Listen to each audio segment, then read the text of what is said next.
یہ ہے کہ جیسا کہ چاہا جاتا ہے کہ اگر یہ پروگرام تکمیل عشاء کے وقت تک ہو جائے تو اپنے وقت پر مسجد برخاست کر دی جائے، مگر چونکہ جو آنے والے مہمان ہیں ان کے لیے وقت بھی دینا ضرور ہوتا ہے، لہٰذا تھوڑا سا وقت زیادہ ہو گیا، لیکن اس میں کوئی پریشانی کی بات نہیں ہے۔ نماز یہاں ابھی عشاء کی جماعت سے ادا کی جائے گی، باقی اذان آپ سنیں گے۔ وجہ یہ ہے کہ یہ موقع کبھی کبھی ملتا ہے جب یاران طریقت اکٹھا، ورنہ تو کوئی کہیں ہے اور کوئی کہیں ہے، اور رب ہی جانے کہ کل کہاں ہوگا، تو یہ موقع بہت کم ملتا ہے، لہذا اس سے جتنا بھی فائدہ اٹھایا جائے وہ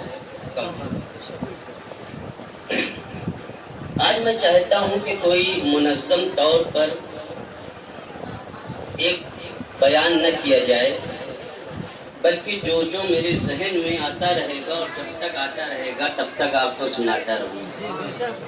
اب دو ہی صورت ہے میرے بیان کے رکنے کی، کہ یا تو میں کچھ بھول جاؤں اور یا تو پھر آپ ایک ایک کر کے اٹھ کے چلے جائیں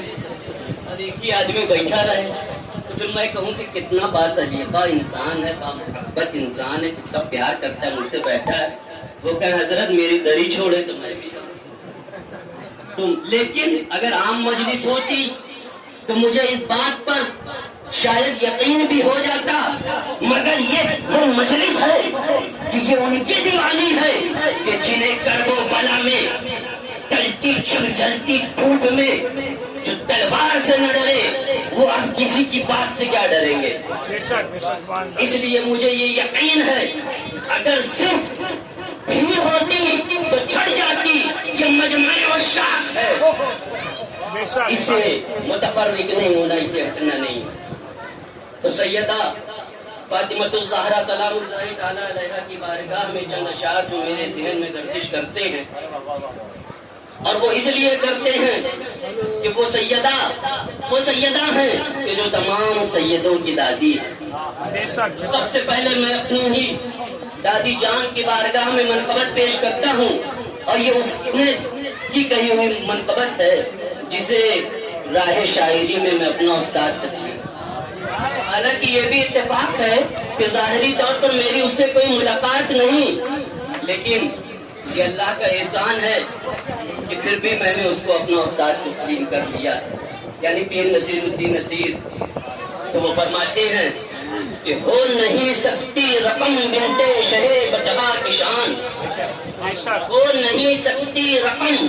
بنتے شہ بجبا کی شان، کیا بیاں ہو قدرے ناچیز سے دریا کی شان، کیا بیاں ہو قدرے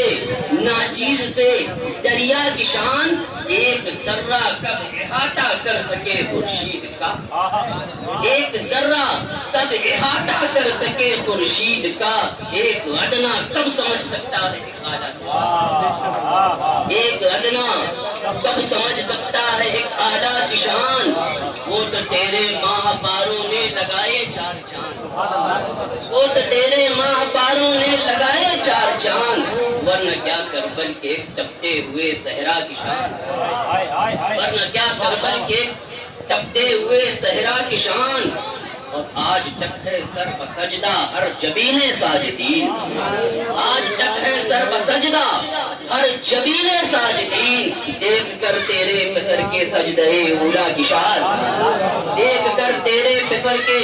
سجدہ اولا کی شان، مرتبہ حیدر کا بتلائیں تو بتلائیں حسین، مرتبہ حیدر کا بتلائیں تو بتلائیں حسین، ایک تقی ہی جان سکتا ہے کسی اتقا کی شان، ایک تقی ہی جان سکتا ہے کسی اتقا کی شان، عائشہ سے اوست جا کر رتبے عائشہ سے اوست جا کر عائشہ سے اوست جا کر رتبے ام الاسد، پوچھ صدیق و عمر سے فاطمہ اولا کی شان، صدیق و عمر سے فاطمہ اولا کی شان، تیری اس بیٹی کا وہ خطبہ وہ دربار دمشق، تیری اس بیٹی کا وہ خطبہ جو سیدہ زینب نے دیا تھا یزید کے دربار میں تیری اس بیٹی کا وہ خطبہ، وہ دربار دمشق، علم نانا کا خطابت سے عیاں بابا کی شان،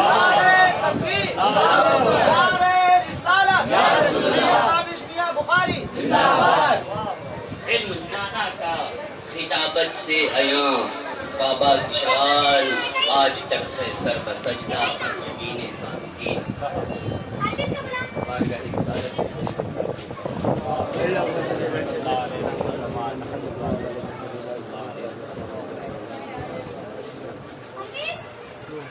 بس ایک دو باتیں جو ذہن میں آ رہی ہیں اسی کو بتا کر کے اپنی بات کو مکمل کر دوں گا۔ ایک موقع پر میری نظر نے پڑھا، میں نے کتابوں میں پڑھا ہے کہ ایک موقع پر محمود بادشاہ اور اس کا عاشق، بادشاہ کے پاس ایک خوبصورت تاج ہے۔ بادشاہ جو معشوق جو ہوتا ہے نا، محبوب جو ہوتا ہے، وہ طرح طرح کا امتحان لیتا ہے، کبھی دے کر کے امتحان لیتا ہے تو کبھی دے کر کے امتحان لیتا ہے۔ مگر آج ہمارا حال کیا ہے؟ اگر اللہ نوازے تو ہم اکڑ کے چلتے ہیں، اور اگر اللہ آزمائش میں ڈالے تو ہم اس کی قدرت سے، اس کی ربوبیت سے انکار تک کر بیٹھتے ہیں۔ ارے میاں، اگر خدا تمہیں نواز رہا ہے تو یہ بھی اس کی کریمی ہے، اور اگر تمہارے اوپر وقتی طور پر کوئی آزمائش آ رہی ہے تو اس سے پریشان ہونے کی ضرورت نہیں، خدا انہی کو آزماتا ہے جنہیں وہ اپنا بنا لے، ورنہ تو رسیاں ڈھیلی ہیں۔ فرمایا اگر ہمیں اس بات کا خطرہ نہ ہوتا کہ لوگ اس ایمان کے راستے پہ چل بھی پائیں گے نہیں، تو ہم یہ انتظام کرتے کہ بیچ میں مسلمان کا گھر ہوتا، مٹی کا ہوتا، ادھر کافر کا گھر ہوتا، سونا کا ہوتا، ادھر کافر کا گھر ہوتا، چاندی کا ہوتا۔ یہ منظور کیا تھا؟ یہ امتحان منظور ہے، تو آزمائش میں بھی صبر اور شکر کا دامن ہاتھ سے جانے نہیں دینا چاہیے۔ تو وہ اس موقع پر ایاز ہے، بادشاہ کے پاس ایک قیمتی تاج ہے، بادشاہ کے ذہن میں پتہ نہیں کیا آیا، اپنے درباریوں کو وہ تاج دیتا ہے، کہتا ہے لے بھائی اس کو زمین پہ پٹک دے اور یہ ٹوٹ جائے۔ اب بادشاہ میں کس کی بس ایک اذان سن لی گئی وہ کافی ہے۔ باقی ایک مسئلہ یہ بھی جان لیں، یہ بتا دینا اس لیے بھی ضروری ہے، اکثر لوگ ارے دیکھیے اذان جب ہو رہی ہے تو اس کا اہتمام وہ کیوں ہے؟ کیونکہ یہود و نصارہ کا یہ طریقہ تھا کہ جب اذان ہوتی تھی تو اس کا مذاق ہوا، لہذا فقہا نے یہ فرمایا ہے کہ جب اذان ہو تو اور سماعت ہو، لیکن کون سی اذان؟ ایک کوئی بھی اذان جو آپ کو اچھے سے سنائی دے رہی ہو، جس کی آواز صاف آ رہی ہے، ایک اذان آپ سن لیں اس کے بعد کافی ہے۔ یہ نہیں کہ اب شہر میں تو یہ انتظام ہے گھڑی گھڑی اذان، کیا ایک بندہ سارا کام چھوڑ کے صرف اذان کا جواب دے گا؟ نہیں، اللہ تبارک و تعالیٰ نے مذہب اسلام کو ایک طبعی مذہب بنا کر کے اس انداز میں پیش کیا ہے کہ جس کو فالو کرنا، جس کو ماننا، جس کے انسٹرکشن پہ عمل کرنا، عمل پیرا ہونا بہت آسان ہے، تو پریشان ہونے کی ضرورت نہیں ہے۔ آپ اذان کا جواب دے چکے ہیں، باقی نماز ابھی ہوگی اور آپ اطمینان سے نماز پڑھیں گے۔ تو میں عرض یہ کر رہا کہ جب ایک درباری کو اپنے دیا کہا اس کو پٹخ دے، اس نے کہا بادشاہ یہ میرے بس کی بات نہیں۔ پھر اس نے دوسرے کی طرف پڑھایا، کہا اس کو پٹخ دے، اسے توڑ ڈال، کہا میرے بس کی بات نہیں۔ غرض یہ کہ جتنے بھی درباری تھے انہیں دیتا جا رہا ہے، وہ انکار کرتا جا رہا ہے۔ اور جب ایاز کی باری آئی، ایاز کا نمبر آیا تو ایاز نے نہ آؤ دیکھا نہ تاؤ، اٹھا کر کے تاج کو زمین پہ دے مارا، تاج چکنا چور ہو گیا۔ کہنے والوں نے ایاز کو برا کہنا شروع کیا، بادشاہ کے کان بھرنے شروع کیے، اے بادشاہ دیکھو تیرا تاج تھا، اس نے اس بات کا خیال نہیں کیا۔ بادشاہ کو چلا لایا، بادشاہ نے سوال کیا، اے ایاز یہ میرا تاج تھا، تو نے اس کی لاج کیوں نہ رکھی، تو اسے توڑ کیوں ڈال رہا ہے؟ ایاز نے ہاتھ جوڑ کر کے جواب دیا، اے میرے بادشاہ سلامت، اے میرے محبوب، وجہ یہ ہے میں نے تیرے تاج کو اس لیے توڑ دیا ہے کہ یہ اور لوگ ہیں، یہ باقی درباری ہیں جنہوں نے تیرے حکم کو توڑ کر کے تاج کو بچا لیا ہے۔ ایاز وہ ہے کہ تاج ٹوٹتا ہے تو ٹوٹ جائے، بادشاہ کا حکم سلامت۔ مقصد کہنے کا یہ محبت کا معاملہ ہے، تاج ٹوٹتا ہے تو ٹوٹ جائے، بادشاہ کی بات تو نہ ٹوٹنے پائے۔ اس لیے میں نے پڑھا ہے کہ کتابوں میں فقہا فرماتے ہیں، صوفیہ فرماتے ہیں، اگر پیر مرشد کوئی حکم دے اور اس کو ماننا بظاہر دشوار ہو، حتیٰ کہ اس کے ماننے میں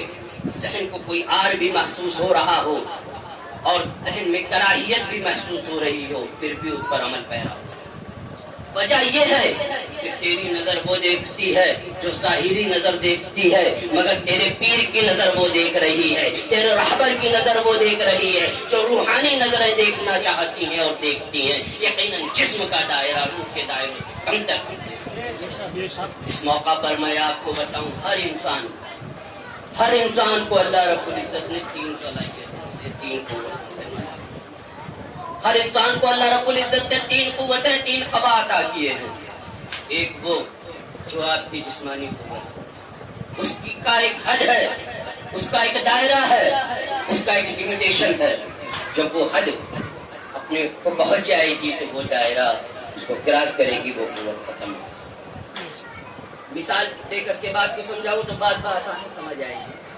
جیسے آپ کے پاس پیسہ ہوتا ہے نا، تو آپ پیسہ بھی 3 کیٹیگری میں رکھتے ہیں۔ کچھ پیسہ تو آپ جیب میں رکھ لیتے ہیں، 100، 500، 1000، 2000، 10,000،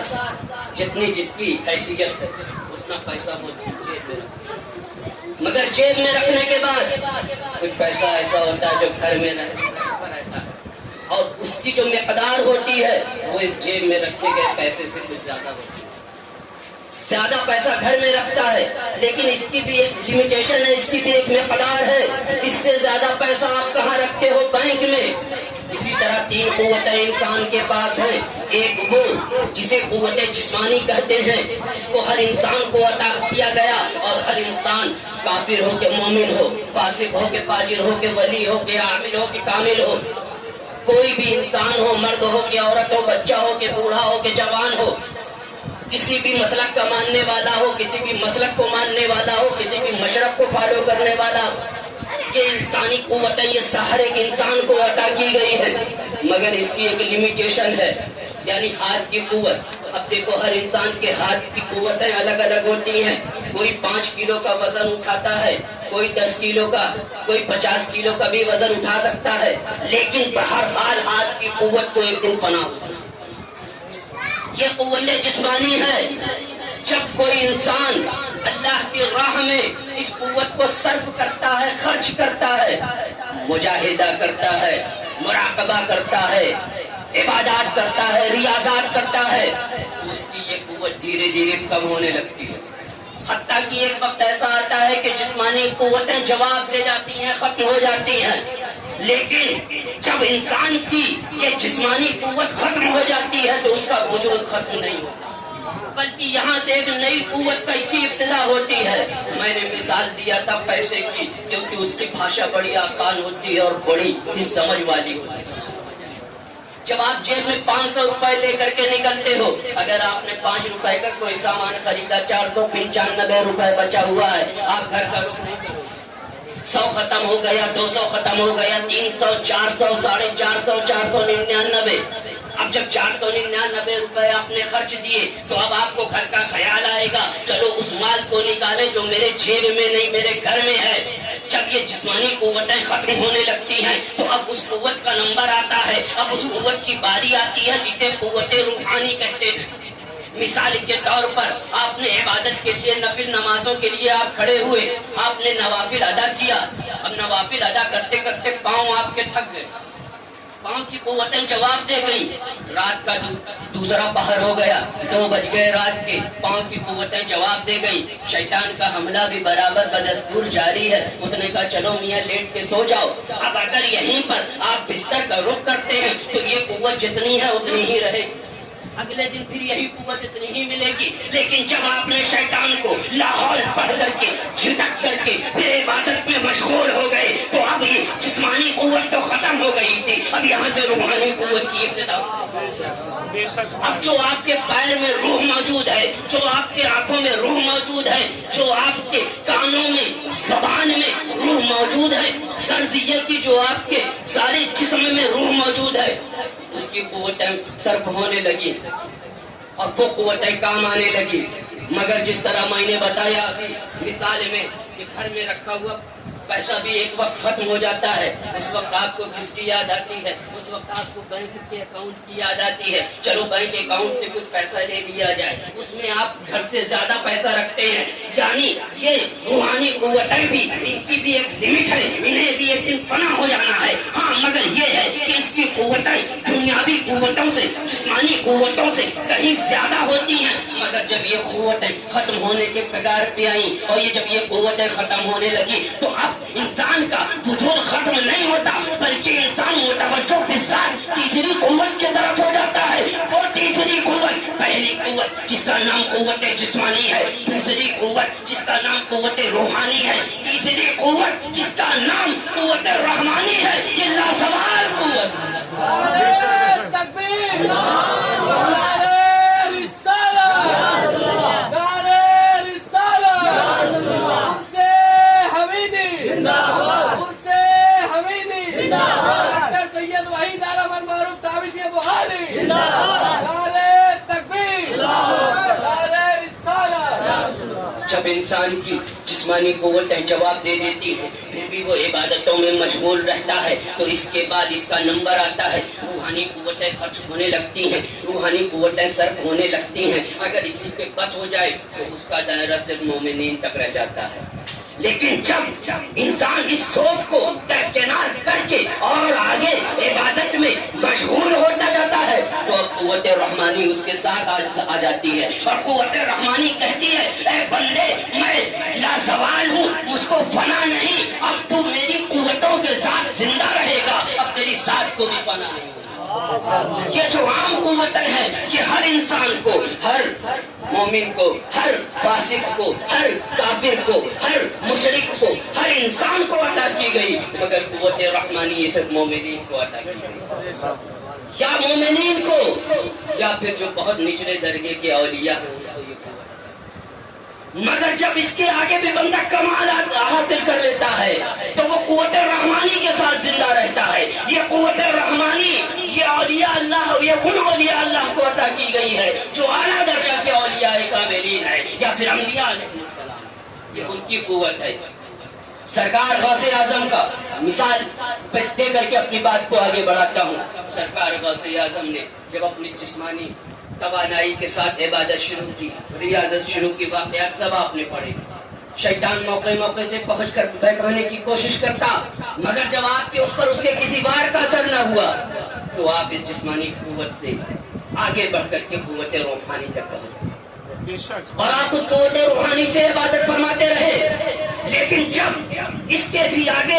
یہ قوت بھی ختم ہو گئی اور اس کے آگے پھر جب آپ قوت رحمانی سے عبادت کرنے لگے، قوت رحمانی نے آپ کو اس قدر زندہ و جاوید کر دیا ہے کہ ظاہری طور پر آپ کو موت تو آئی لیکن اس موت نے آپ کی ہستی کو فنا نہیں کیا، بلکہ جتنا چرچا، جتنا نام لیوا آپ کے اس وقت تھے اس سے کہیں زیادہ آج ہیں اور آنے والے وقت۔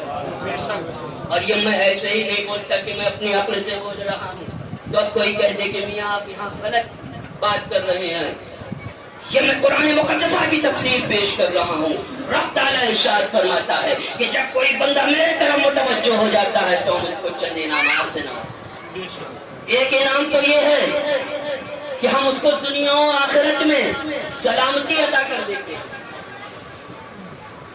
یعنی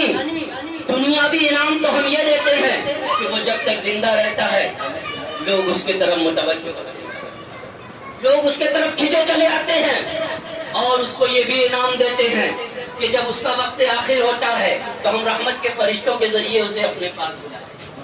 پھر ایک اخروی اور دائمی انعام بھی ہم اس کو دیں گے، وہ یہ کہ ہم اس کا ذکر کرنے لگیں گے، کیونکہ جس بندے نے میرا ذکر کیا ہے فرمایا